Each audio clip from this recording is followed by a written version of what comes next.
Shalom, saudara Tuhan, kembali kita pagi hari ini dan kita tetap membahas tentang pembahasan kita itu hilangnya rancangan atau rencana Tuhan dalam hidup kita.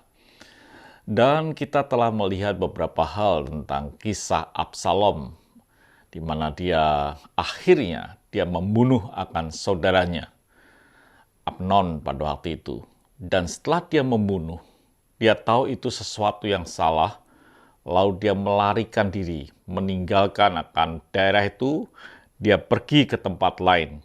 Dikatakan Absalom telah melarikan diri dan telah pergi ke Gesur.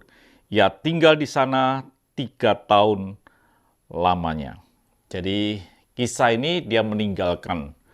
Dia tinggal di Gesur selama 3 tahun karena ketakutan setelah dia membunuh akan saudaranya itu. Saudara kasih Tuhan, dalam hidup kita Tuhan selalu memberi kesempatan. Tuhan memberikan anugerah, kesempatan untuk kita boleh kembali ada di dalam rancangan Tuhan. Tetapi saudara kasih Tuhan, ada bagian yang saudara harus tahu bahwa kesempatan itu harusnya digunakan dengan baik.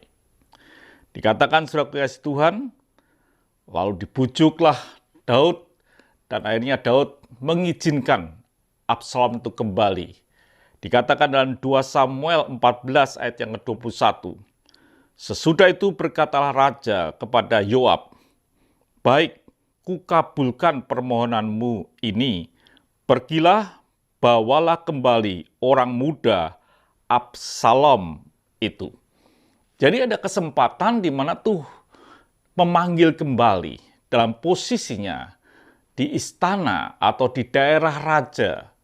Diizinkanlah Absalom kembali, dikatakan itu. Tetapi saudara kasih Tuhan, raja berpesan seperti ini di 2 Samuel 14 ayat yang ke-24.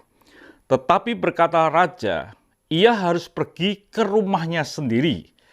Jangan ia datang ke hadapanku. Jadi pergilah Absalom ke rumahnya sendiri dan tidak datang ke hadapan raja. Jadi ini yang terjadi. Di mana Absalom pulang tapi tidak menghadap raja, dia tinggal di rumahnya sendiri. Apa yang dikerjakan? Mungkin dia mengerjakan ABCZ, tetapi yang jelas bahwa raja tidak mengizinkan atau bapaknya tidak mengizinkan ditemui.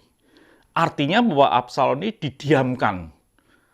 Selama 2 tahun lamanya dia didiamkan.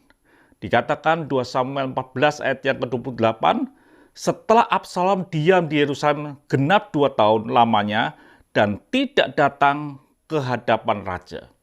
Apa yang terjadi, saudaraku, ketika kita itu didiamkan? Atau saudara ini salah, tidak ditegur, tapi didiamkan saja. Saudara, contoh aja mungkin saudara salah dengan orang tua saudara, lalu diizinkan kembali ke rumah orang tua, lalu orang tua saudara mendiamkan. Bukan 1 hari, bukan 2 hari, bukan 3 hari, tetapi 2 tahun.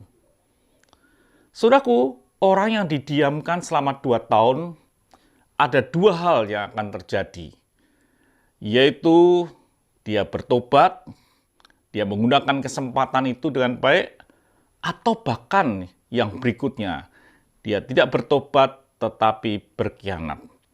Tapi saudaraku yang kasih Tuhan, kalau Daud mengizinkan Absalom untuk kembali ke daerah kerajaannya, itu membuktikan itu sebuah kesempatan yang diberikan Daud kepada Absalom pada waktu itu. Jadi saudaraku kasih Tuhan, dikatakan dalam firman Tuhan di 2 Samuel 14 ayat yang ke-33. Lalu dia bergumul, dia bertanya kepada Yoab dan akhirnya dia diizinkan ketemu raja. Dikatakan, kemudian masuklah Yoab menghadap raja dan memberitahukan hal itu kepada raja.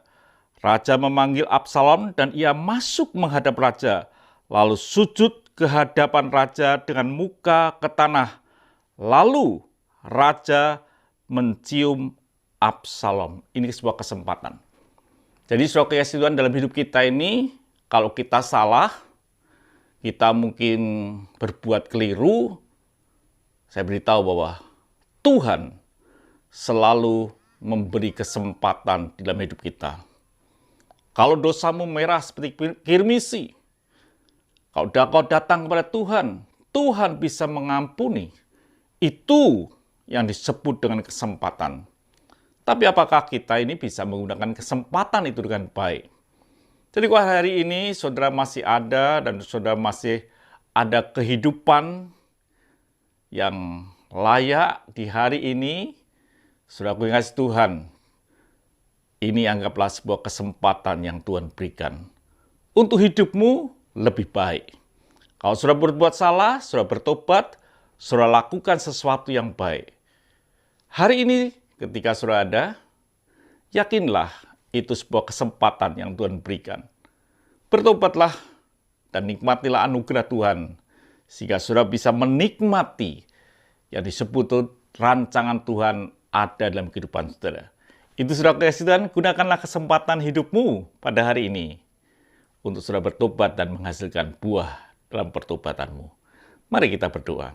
Terima kasih Bapa, biarlah hari ini adalah kesempatan kami untuk bertobat dan menghasilkan buah dalam pertobatan kami. Ini sebuah kesempatan yang Tuhan berikan. Terima kasih Bapa, dalam nama Tuhan Yesus Kristus kami bisa berdoa dan mengucap syukur. Haleluya. Amin.